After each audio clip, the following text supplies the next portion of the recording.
हाँ जी।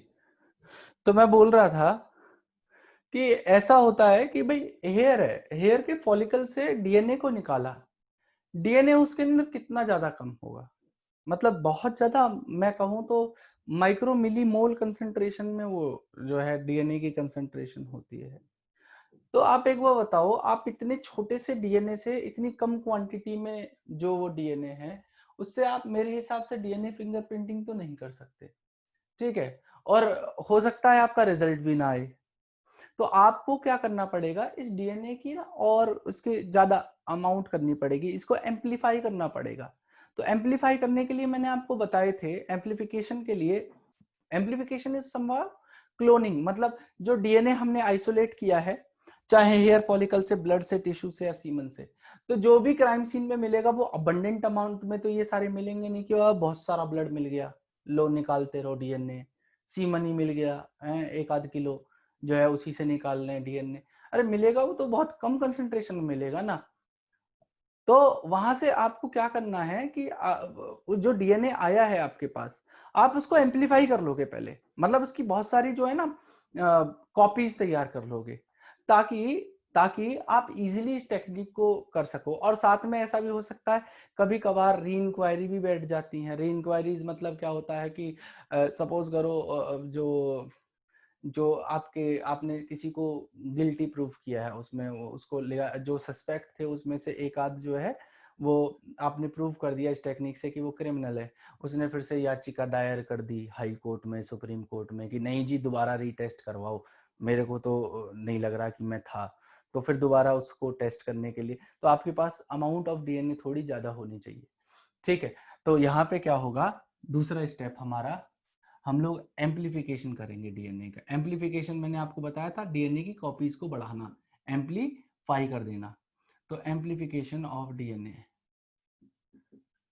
Of DNA, और ये जो एम्पलीफिकेशन ऑफ डीएनए होता है इसको हम यहाँ पे क्या करेंगे, पॉलीमरेज चेन रिएक्शन नाम की एक टेक्निक होती है। इसको पॉलीमरेज चेन रिएक्शन को पूरा अलग से ही पढ़ा जाएगा, इसके अंदर अलग अलग स्टेप होते हैं कैसे डीएनए को एम्पलीफाई करता है, चैप्टर नंबर 12 या 11, इन दोनों बायोटेक्नोलॉजी जब पढ़ेंगे वहां पे पढ़ाया जाएगा पीसीआर को, ठीक है जी। अब क्या होगा, अब तीसरा स्टेप होगा कि हम क्या करेंगे, कट करेंगे डीएनए को with the help of restriction endonuclease. तो कट द डीएनए जो हम लोगों ने यहां से आइसोलेट किया था फिर उसको एम्पलीफाई किया था, अब उसको कट कर रहा हूं with restriction enzyme, restriction enzyme. अब ये जो रेस्ट्रिक्शन एंजाइम है ये क्या करते हैं, डीएनए को कट करते हैं एक यूनिक साइट पे। किस पे, यूनिक साइट पे, मतलब ऐसा नहीं है कि वो रेंडमली कहीं भी कट मार देगा, कहीं भी कट मार देगा। उसके लिए वो क्या करते हैं, कुछ एक सीक्वेंस को रिकॉग्नाइज करते हैं, जैसे टाटा सीक्वेंस था ना, वहां पे याद करिए जब मैंने ट्रांसक्रिप्शन पढ़ाया था, तो टाटा एक सीक्वेंस था जो पहचान करवा रहा था कि ये प्रमोटर है। जैसे टाटा तो इसके लिए यूकेरियोट के लिए था, TA, एक और सीक्वेंस था ना TA, ये सीक्वेंस किसके लिए था, प्रोकैरियोट के लिए, ठीक है। तो जो प्रोकैरियोट के लिए जो सीक्वेंस था और जो यूकैरियोट के लिए, लेकिन वो पहचान क्या करवा रहा था, वो पहचान ये करवा रहा था कि हाँ यही यही जो रीजन है ये प्रमोटर का है। तो यहाँ पे भी जो रेस्ट्रिक्शन एंजाइम होते हैं, रेस्ट्रिक्शन एंजाइम कई तरीके के होते हैं, देयर आर नो, मैं कहूं 900 से ऊपर रेस्ट्रिक्शन एंजाइम अब तक डिस्कवर हो चुके हैं। more than 900 type of restriction enzymes are discovered till now। तो अब इन restriction enzymes को लेके हम क्या करेंगे, कट करेंगे डीएनए को। अब लेकिन ऐसा नहीं होगा कि आप जो है मेरा डीएनए, जैसे सपोज करो कोई मर्डर हुआ, ठीक है, मर्डर के अंदर ऐसा नहीं है कि जैसे अब मैं यहाँ पे थोड़ी देर के लिए एक वो लेता हूँ जो है आपके एक केस बना रहा हूं मैंने क्या किया, मैंने डांटा, ठीक है, कुछ तुम में से 4-5 लोग थे, मैंने बहुत बुरी तरीके से तुम्हें डांटा, सतीश सर की तरह, ठीक है। तुम्हें बहुत गुस्सा आया। अब तुम्हें जब गुस्सा आया तो तुमने सोचा कि हमें इन्होंने डांटा है, अफसर की हत्या कर देंगे हम। अब तुम क्या करते हो, तुम पूरी प्लानिंग करके आते हो, उसमें तुम 4-5 boys and girls are included, तो कुछ तुम अपने अपने वेपन्स लेके आते हो। तो मैं क्लास के अंदर बैठा होता हूँ, तुम आते हो और आके मेरे को अटैक करते हो। मैं अपने बचाव में, अरे मैं इतने तो मैं समझ पाता हूँ, इतने तो तुम काम कर दोगे मेरा, ठीक है, तुमने मुझे मार दिया। अब क्या होगा, अब पुलिस आएगी। अब पुलिस आएगी तो पूछेगी कि कौन आया था, तो वहाँ आसपास लोकेलिटी वाले बताएंगे कि हाँ कुछ लोग आए थे। अब पुलिस क्या करेगी कि भाई मेरी लिस्ट निकालेगी, अच्छा इसके पास कौन कौन स्टूडेंट पढ़ते हैं, सारे स्टूडेंट्स को बुलाया जाएगा। फिर वहाँ पे जो भी एविडेंस मिलेंगे उनको, उन एविडेंस के बेसिस पे पुलिस क्या करेगी, फिंगरप्रिंट तैयार करेगी। फिंगरप्रिंट तैयार करेगी, वो पूरा ट्रैक रिकॉर्ड निकालेगी ना पुलिस, तो पुलिस है, पुलिस का अपना काम है। तो अब वो डीएनए फिंगरप्रिंटिंग करेगी। तो अब क्या होता है कि वहां क्राइम सीन पे से जो डीएनए मिला था उसको एम्पलीफाई कर लिया गया है और अब उसको रेस्ट्रिक्शन एंजाइम से कट कर दिया गया।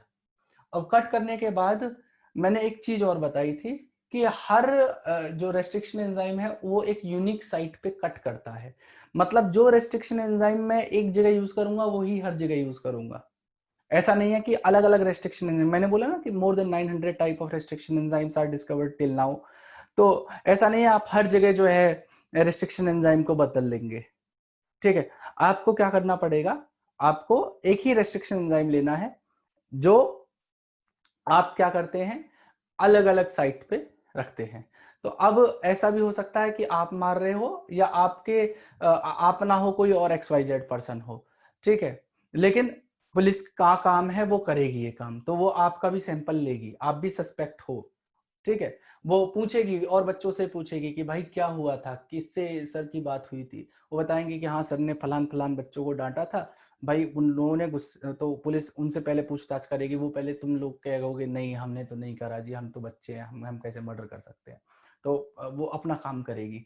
कैसे होगा देखिए, अब क्या होता है कि जैसे मैं ये डीएनए ले रहा हूँ, ठीक है, रेस्ट्रिक्शन एंजाइम से कट कर रहा हूँ, तो सबके मैंने बताया कि जो पॉलीमॉर्फिज्म आ गया है, एसएनपी आ गए हैं, उसके बेसिस पे सबके जो फ्रेगमेंट्स है ना डीएनए के, और जो यूनिक साइट है जहां पे रेस्ट्रिक्शन एंजाइम कट करता, वो सबकी बदल दी, मतलब सबकी अलग हो जाती है, सबकी अलग अलग है वो। गॉट इट, मतलब सबकी सिमिलर रेस्ट्रिक्शन साइट नहीं होती है। तो जो डीएनए जब कट करता है रेस्ट्रिक्शन एंजाइम, सबके जो फ्रेगमेंट्स बनेंगे वो एक जैसे नहीं बनते, सब में अलग अलग बनते हैं। मतलब ऐसा हो सकता है कि किसी के अंदर जो है 3 फ्रेगमेंट बन रहे हैं, ऐसे 3 बन रहे हैं, 3, ठीक है। ऐसा हो सकता है किसी किसी पर्सन के 2 फ्रेगमेंट बनने हैं इक्वल साइज के, और ऐसा भी हो सकता है किसी के अंदर एक छोटा फ्रेगमेंट बन रहा है, एक बड़ा फ्रेगमेंट बन रहा है। मतलब ये हो रहा है किसके बेसिस पे, जो हमने बताया था आपको, क्या जो एसएनपी पॉलीमॉर्फिज्म था।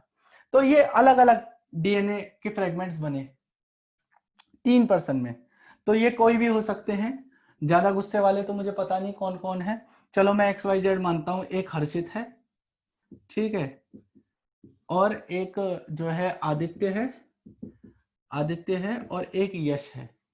ये 3 लोग हैं जो इन्वॉल्व थे मेरी मर्डर मिस्ट्री के अंदर, ठीक है। यहाँ पे ये 3 लोग थे जिन्होंने मेरा मर्डर किया। अब इन तीनों के ऐसे फ्रेगमेंट बन रहे हैं, और ये कौन है, तीनों के तीनों सस्पेक्ट हैं। सस्पेक्ट मतलब जिनके ऊपर शक हो रहा है, जिनके ऊपर शक है। अब क्या होता है, मैं बना रहा हूं जो क्राइम सीन पे डीएनए मिला, जो क्राइम सीन पे डीएनए मिला।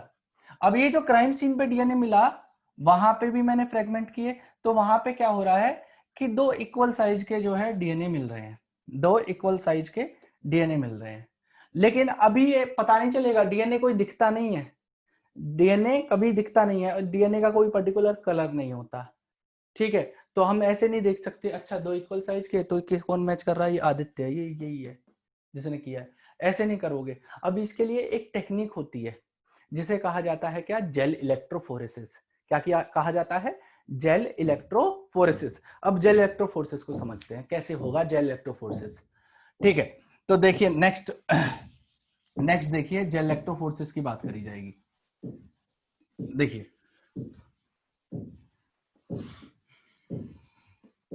देखिए जेल इलेक्ट्रोफोरेसिस होगा तो उसमें क्या होगा,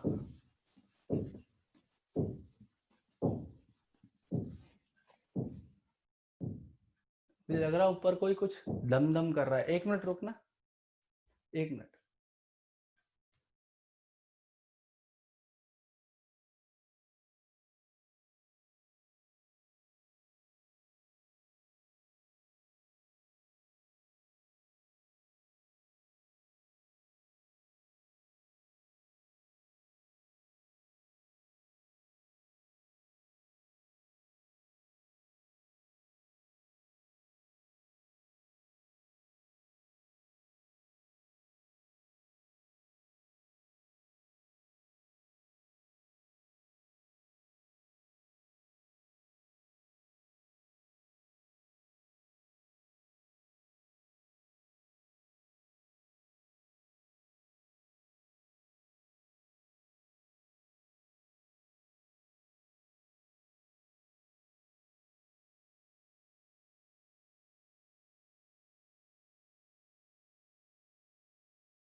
पता नहीं क्लास के टाइम पे ही सब लोगों को ताल चढ़ती है यहाँ पे, मतलब अभी सारे कंस्ट्रक्शन करने हैं इन लोग को, जो है जब पढ़ाऊंगा मैं पूरे दिन रात को कुछ नहीं होएगा, जब पढ़ाने का टाइम होगा तो लाइट भी भागेगी, कंस्ट्रक्शन भी होंगे, सबके ग्राइंडर चलेंगे, दुनिया भर की ऐसी करवाएंगे ये पागल कहीं के। ठीक है, सुनिए भाई, फालतू में समय बर्बाद कर दिया। देखिए अब क्या होगा कि डीएनए से मतलब डीएनए को हम लोगों ने रेस्ट्रिक्शन एंजाइम से कट कर दिया था, तो अब नेक्स्ट स्टेप मैं बताने वाला था, चौथा स्टेप, उसे कहते हैं हम लोग क्या, जेल इलेक्ट्रोफोरेसिस। जेल इलेक्ट्रोफोरेसिस, देखिए जेल इलेक्ट्रोफोरेसिस के अंदर क्या होगा, ये एक टेक्निक है, इसको करने के लिए ना एक इलेक्ट्रोफोरेटिक यूनिट होती है। इलेक्ट्रोफोरेटिक यूनिट इस समहाउ जैसे एक प्लास्टिक का कास्क होता है, मैंने बहुत किया है, ठीक है, बहुत ज्यादा एक्सटेंसिवली मैंने इस टेक्निक को परफॉर्म किया है। इलेक्ट्रोफोरेसिस तो डेली बेसिस पे ही करता था मैं, ठीक है। अभी आप गलत समय पे मिले हो, नहीं तो मैंने जब एक बैच था 2018 का बैच, उन लोगों को सारी चीजें दिखाई थी, प्राइमर से लेके उन्हें डीएनए जो है इलेक्ट्रोफोरेटिक यूनिट सारी चीजें बताई थी। जब मैं करंट रिसर्च में उस टाइम पे था, तो मेरे पास जो है बहुत सारे सैंपल्स रहा करते थे, तो मैं काम करता था उनके ऊपर। तो उस टाइम पे तो मैं सब दिखाता था बच्चों को कि हाँ भाई देखो ये डीएनए है, ये प्राइमर है, ये एंजाइम्स हैं, ये जो भी यूज करते हैं। तो मेरे जो पीएचडी में यूज होता था सामान मैं उन बच्चों को भी दिखा दिया करता था, और स्कूल वाले बच्चों को अपनी लैब्स में ले जाया करता था, जो मेरे स्कूल में जिसमें पढ़ाता था, तो उनको ले जाता था कि भाई उनको पीसीआर वीसीआर सब करके दिखाया था। कभी आप लोग को कभी चलना हो तो एक बार कभी चलेंगे, मतलब लॉकडाउन खुल जाने दो, मैं अपने जो गाइड हैं उनसे बात करूंगा, ठीक है। हालांकि वो मुझसे नाराज चल रहे हैं बहुत ज़्यादा, तो क्योंकि मैं अब काम करने नहीं जाता, तो अब वो क्या नाम है गुस्सा है, लेकिन फिर भी मना लूंगा, गुरु तो गुरु होते हैं, मान जाते हैं, ठीक है। देखिए यहाँ पे क्या होता है कि एक इलेक्ट्रोफोरेटिक यूनिट होती है, ऐसे ना एक प्लास्टिक का कास्क होता है, ठीक है जी, कास्क होता है ऐसे, नीचे ना ऐसे ऐसे होता है ये, इसमें थोड़ा सा जगह दी होती है।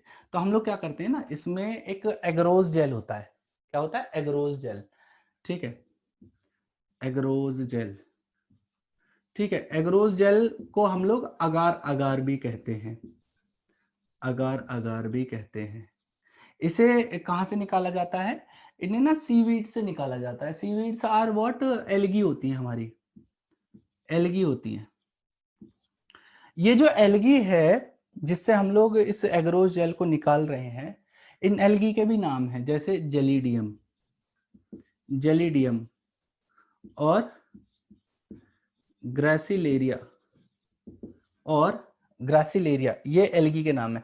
तो ये जो एग्रोस जेल है, ये जनरली क्या होता है, एक छोटी सी बॉटल होती है जिसके अंदर ये आता है पैक्ड, ठीक है। उसमें हम क्या करते हैं, इसमें से जिस कंसंट्रेशन का हमें, जिस एफिशिएंसी का जेल बनाना है, उतना ही हम लोग इसके कंसंट्रेशन को बढ़ा देते हैं, तो ज्यादा एफिशिएंट जो है, मोटा और तकड़ा जो है जेल बनेगा, ठीक है। और अगर आपको थोड़ा कम एफिशिएंसी का जेल बनाना है तो आप थोड़ा सा इसकी कंसंट्रेशन को घटा दीजिए। तो इसको मेजर किया जाता है कि आपको किस बेसिस पे कैसा जेल बनाना है। तो यहाँ पे हम क्या करते हैं, एक वेसल लिया, ठीक है, उस वेसल के अंदर हमने अगार को डाला। ये अगार पाउडर है, इनिशियली पाउडर फॉर्म में है, ठीक है। और ये वाटर था, इसके अंदर मैंने इस अगार पाउडर को डाल दिया। तो ये जब मिक्स होगा तो ये पहले क्या होगा, लिक्विड ही, वाटर है तो लिक्विड ही होगा।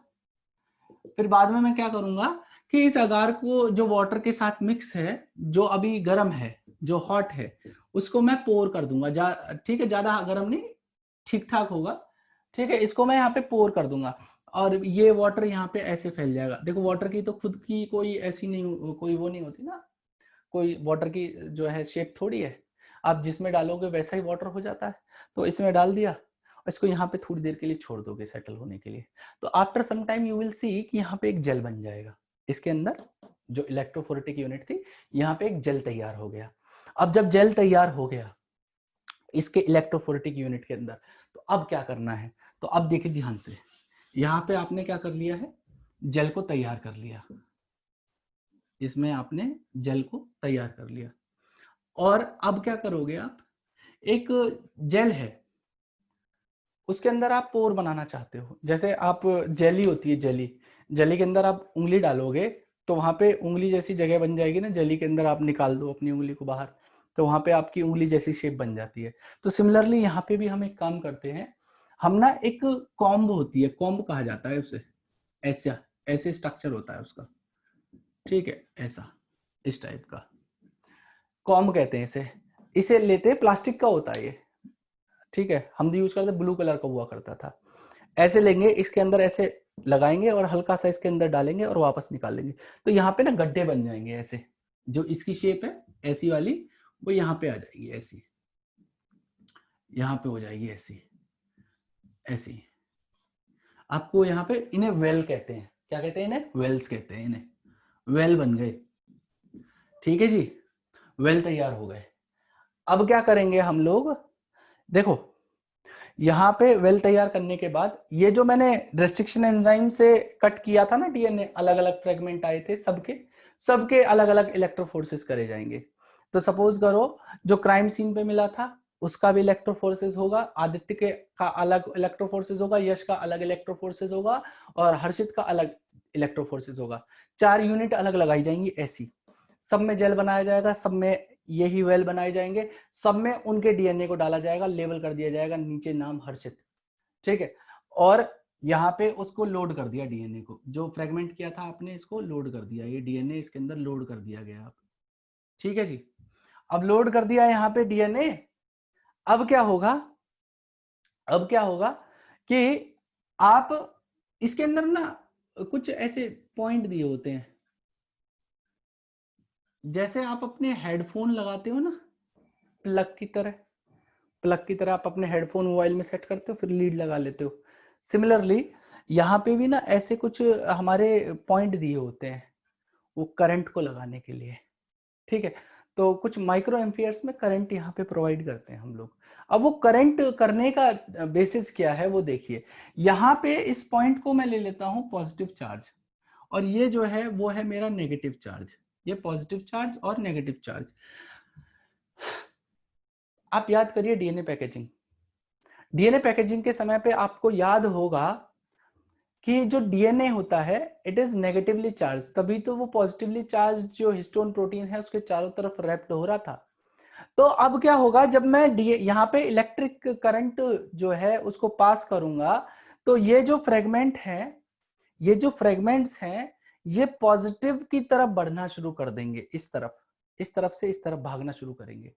अब भागेंगे तो कैसे भागेंगे, इसमें जो छोटा डीएनए है, क्योंकि ये जो जेल बनाया है, जेल को अगर मैग्नीफाई करके देखा जाए तो यहाँ पे सीव्स होती हैं, इसे सीविंग इफेक्ट कहते हैं, जिससे डीएनए निकल के भागता है। तो बताओ कैसे होता है। देखो ये अगर मैं छोटे से डीएनए मतलब यहाँ से ये वाले पार्ट को उठा के यहाँ पे दिखाऊं, तो यहाँ पे ना आपको जब मॉलिक्यूलर लेवल पे जाके आप देखोगे तो वहां पे आपको ऐसे ऐसे छोटी छोटी ना इसे ऐसे मिलेंगे, बीड्स मिलेंगी। तो डीएनए क्या करेगा, वो यहां से ऐसे ना इन बीड्स इस स्पेस को यूज करता हुआ जाता है, इनके बीच में जो स्पेस है इसके बीच के थ्रू निकलेगा। अब जो डीएनए का छोटा फ्रेगमेंट है वो तो इजीली पास हो जाएगा, इनके बीचों बीच गैप जो है उनसे निकलता हुआ भागता चला जाएगा। लेकिन जो बड़ा फ्रेगमेंट है वो फंस जाएगा यहाँ पे, वो जल्दी नहीं भाग पाएगा। वो जो बड़ा फ्रेगमेंट है, छोटा फ्रेगमेंट तो इजीली पास हो जाएगा, तो वो जल्दी पहुंच जाएगा इस तरफ। लेकिन जो बड़ा फ्रेगमेंट है, बहुत बड़ा फ्रेगमेंट है, वो क्या करेगा, वो इसमें फंसा रह जाएगा। तो हमें यहाँ पे क्या होगा, हमें यहाँ पे 3 तरीके के बैंड मिलेंगे। ठीक है, जो छोटा एक बैंड है, एक छोटा बैंड है, एक आपका इंटरमीडिएट साइज का बैंड है, और एक बड़ा बैंड है ऐसा। ठीक है जी, ये 3 बैंड मिल गए आपको। ऐसा ही काम सबके साथ किया जाएगा।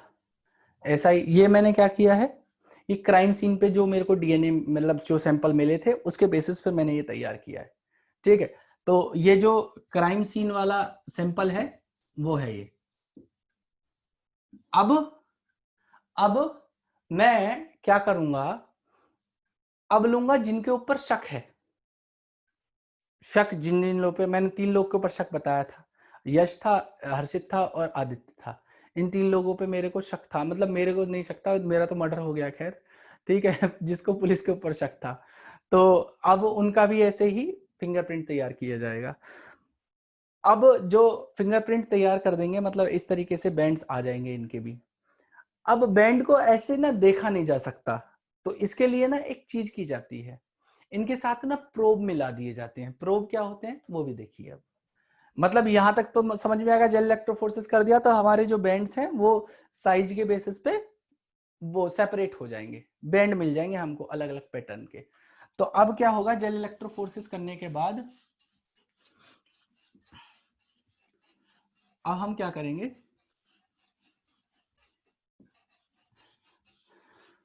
देखिए हम क्या करेंगे, जेल इलेक्ट्रोफोरेसिस करने के बाद जब हमारा डीएनए सेपरेट हो जाएगा, डीएनए सेपरेट हो गया, हम क्या करेंगे कि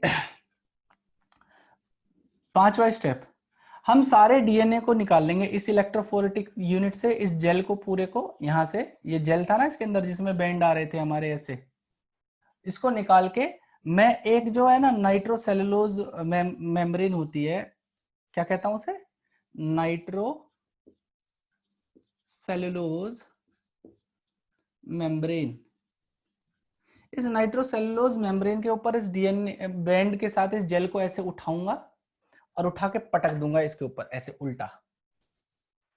ठीक है, इसके ऊपर ट्रांसफर कर दिया मैंने, इसको उठाया और वापस नाइट्रोसेलुलोज मेम्ब्रेन के ऊपर ट्रांसफर कर दिया। इस चीज को कहा जाता है ब्लॉटिंग। क्या कहा जाता है इसे, ब्लॉटिंग कहा जाता है।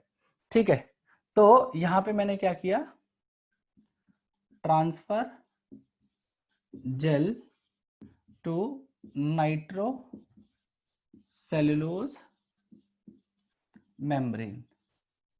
अब नाइट्रोसेलुलोज मेम्ब्रेन पे ट्रांसफर कर दिया, तो उस स्टेप को मैंने क्या कहा जी, उसे कहा ब्लॉटिंग, ब्लॉटिंग कह दिया। ठीक है, ब्लॉटिंग कर दी हमने यहां पे। अब क्या होगा, अब ये ना दिखते नहीं है बैंड, इनको देखने के लिए ना हम इनको रेडियो एक्टिव कुछ डीएनए होते हैं उसके साथ ना बाइंड करवा देते हैं, उन्हें प्रोब्स कहा जाता है। क्या कहा जाता है, प्रोब्स।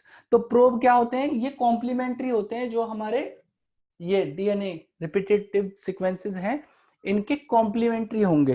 तो कॉम्प्लीमेंट्री, जैसे मैंने एटीजीसी एक कॉम्प्लीमेंट्री सीक्वेंस लिया था ना, तो जैसे ये हमारा बैंड है, इस पे लगा हुआ है एटीजीसी, तो इसका कॉम्प्लीमेंट्री एक प्रोब बनाऊंगा, प्रोब बना रहा हूं मैं दूसरे कलर से, ठीक है। देखिए यहाँ पे ये प्रोब बना दिया ग्रीन कलर का, ये दूसरे कलर का प्रोब बना दिया, तो ये क्या हो जाएगा, TAC और ये हो जाएगा G। तो इसका कॉम्प्लीमेंट्री मैंने प्रोब बना दिया। तो ये प्रोब क्या होते हैं, रेडियो एक्टिव होते हैं। तो जैसे ये मेरी नाइट्रोसेलुलोज मेम्ब्रेन थी, नाइट्रोसेलुलोज मेम्ब्रेन में ये हमारा डीएनए था, जो मैंने इसके ऊपर पटका था, जिसको मैंने ग्लोटिंग कह दिया गया था, और यहाँ पे ये फ्रेगमेंट्स थे, और मैंने अब क्या किया, बहुत सारे प्रोब्स को यहाँ पे डाल दिया, किसको, रेडियो एक्टिव प्रोब्स को डाल दिया। अब ये रेडियो एक्टिव प्रोब क्या करेंगे भाई, ये क्या करेंगे, इनके साथ हाइब्रिडाइज हो जाएंगे। क्या हो जाएंगे, हाइब्रिडाइज हो जाएंगे। तो नेक्स्ट स्टेप जो आप लिखेंगे यहाँ पे, हाइब्रिडाइज का मतलब क्या है, जुड़ जाएंगे दोनों, कौन कौन, आपका जो डीएनए बैंड है और साथ में रेडियो एक्टिव प्रोब्स हैं, गॉट इट, क्योंकि ये कॉम्प्लीमेंट्री है एक दूसरे के, वो जुड़ जाएंगे। तो अब जो नेक्स्ट स्टेप आप लिखेंगे, वो लिखेंगे क्या, hybridization using labelled VNTR probe. यहां पे लिखेंगे next step, hybridization using labelled VNTR probe. ठीक है जी, लेबल्ड VNTR प्रोब से आपने क्या कर दिया, इनको हाइब्रिडाइज करवा दिया। ठीक है जी, अब क्या होगा, अब क्या होगा कि आपको आपको इसे देखना है, आपको इसे देखना है। आप क्या करेंगे, एक एक्सरे फिल्म लेंगे, एक्सरे फिल्म नहीं आती है वो जो आपने देखा होगा, जिसपे आपका एक्सरे आता है, जिसमें फेफड़े से बने आ जाते हैं, आपने देखा होगा, आप एक्सरे सबका हुआ होगा कभी ना कभी। तो एक्सरे की फिल्म होती है एक, जो पतली सी आपको दे दी जाती है, जी लो आपकी रिपोर्ट है, डॉक्टर को दिखा लेना। तो वही वाली एक्सरे फिल्म की बात कर रहा हूं मैं। तो वो एक्सरे फिल्म को लेंगे, हम इसके ऊपर रखेंगे और यूवी लाइट डाल के इन पैटर्न्स को देख लेंगे, और ये जो तैयार होंगे इसे कहेंगे ऑटो रेडियोग्राम। क्या कहेंगे, ऑटो रेडियोग्राम। ऑटो रेडियोग्राम हमारे तैयार हो गए, और टेक्निक को कह देंगे क्या, ऑटो रेडियोग्राफी। और ऑटो रेडियोग्राफी आपने कर ली, आपको alternative dark and light band नजर आएंगे। अब आप मैच कर लेना किसका ऑटो रेडियोग्राम किससे मिल रहा है, आप चारों को पैरेलली लगा दो, फिर देखो बैंड पोजीशन। अच्छा, ये छोटा बैंड इसके में कॉमन है या नहीं है, ये वाला बैंड इसके में कॉमन है या नहीं है, उस बेसिस पे आपको क्राइम सीन और जो क्रिमिनल है दोनों को मैच कर लिया जाएगा, और मैच करके आप उसको विद प्रूफ जो है पकड़ सकते हो।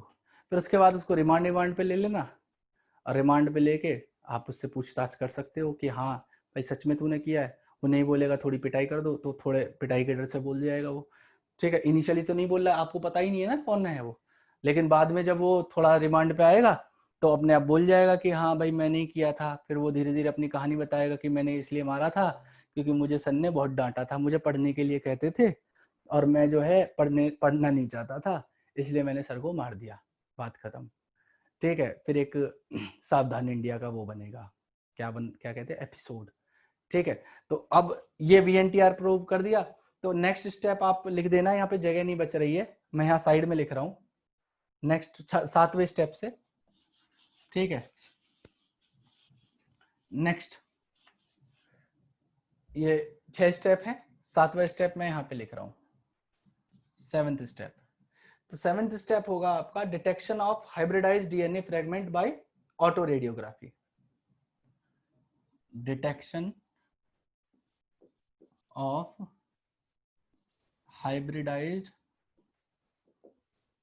hybridized DNA fragment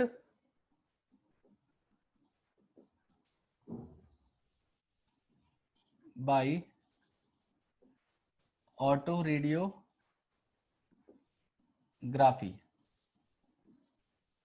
ठीक है जी, आप हाइब्रिडाइज डीएनए फ्रेगमेंट्स को ऑटो रेडियोग्राफी के थ्रू देखेंगे। उसके बाद जब आप एक पॉइंट इसमें मेंशन कर लीजिएगा कि आफ्टर हाइब्रिडाइजेशन विद बीएनटीआर प्रेव, लिख लीजिएगा, इसमें यहां जगह नहीं है, मैं उसे बोल दे रहा हूं। After hybridization with BNTR probe the auto radiogram, ये जो तैयार होगा ना आपको फाइनली, उसे ऑटो रेडियोग्राम कहेंगे। The auto radiogram gives many bands of different sizes, give many bands of different sizes, and these bands give a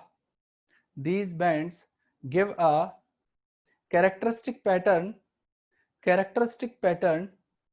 for an individual DNA. These bands give a characteristic pattern for an individual DNA. Full stop करके continue करते हुए लिखना है, it differs from individual to individual. और ये जो आपको मिलेगी, नेक्स्ट पॉइंट लिखेंगे द इमेज। अब इमेज में आपको क्या मिल रहे हैं, in form of dark and light band obtained is called DNA fingerprint, is called DNA fingerprint। ठीक है जी, ये है आपका ऑटो रेडियोग्राफी या डीएनए फिंगरप्रिंटिंग। Got it. पूरी टेक्निक को हम लोग क्या कह सकते हैं, ऑटो रेडियोग्राफी। और जो तैयार करते हैं हम लोग जो बैंड पैटर्न वाला, उसे कहते हैं क्या, ऑटो रेडियोग्राम। Auto radiogram. तो इससे हम लोग क्या क्या सॉल्व कर सकते हैं, देखिए, एक तो जो क्राइम सस्पेक्ट्स हैं उन्हें पकड़ सकते हैं इसकी मदद से।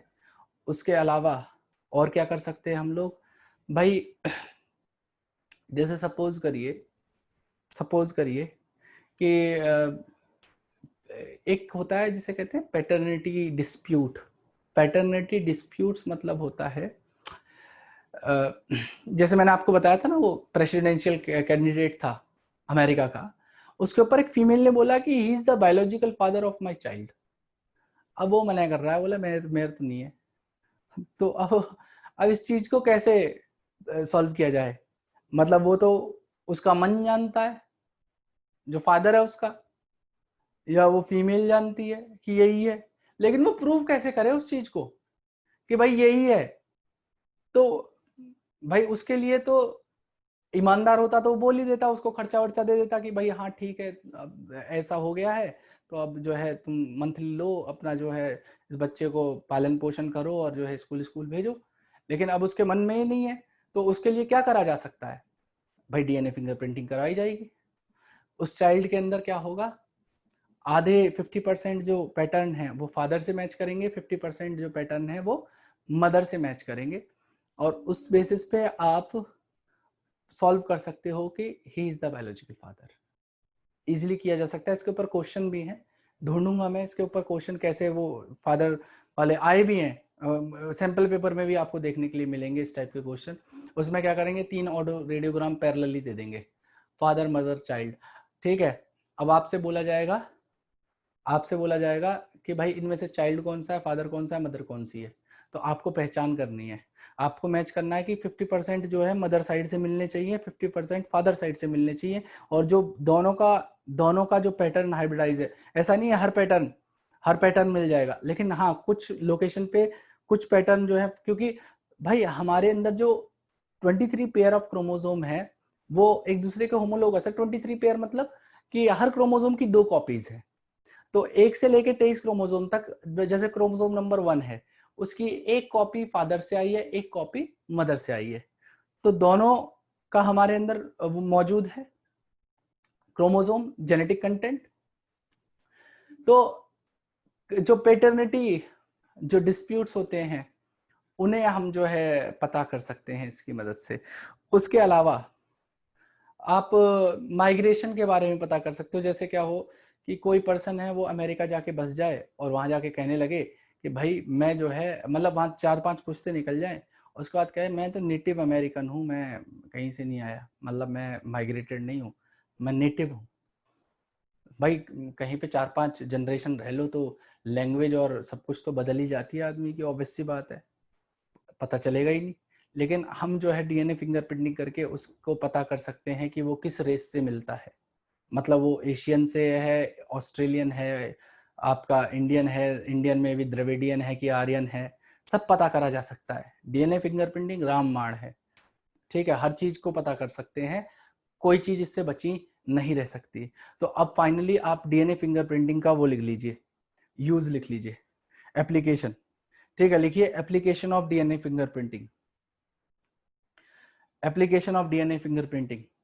तो जल्दी जल्दी थोड़ा हाथ चलाएंगे। सबसे पहले लिखना है it is used in forensic science, it is used in forensic science to identify, it is used in forensic science to identify potential crime suspect, potential crime suspect. Next, next, it is used to solve paternity disputes, it is used to solve paternity disputes. Next,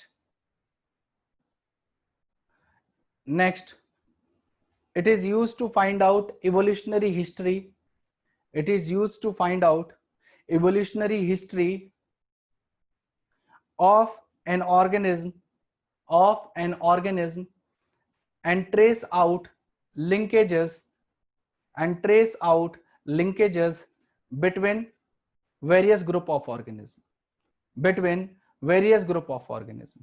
तो हम लोग evolutionary history को भी पहचानने के लिए DNA fingerprinting की help ले सकते हैं। So that's all about this chapter. Finally your chapter is completed now. अब इसके क्वेश्चंस हैं जो हम देखेंगे, जिन्हें सॉल्व करेंगे, और टेस्ट है। देखता हूं कि मैं एमसीक्यू टाइप बनाऊंगा या जैसा ही बनाऊंगा आपको इत्तला कर दी जाएगी, बता दिया जाएगा कि आपको सब्जेक्टिव देना है कि ऑब्जेक्टिव देना है। Got it? और थोड़ा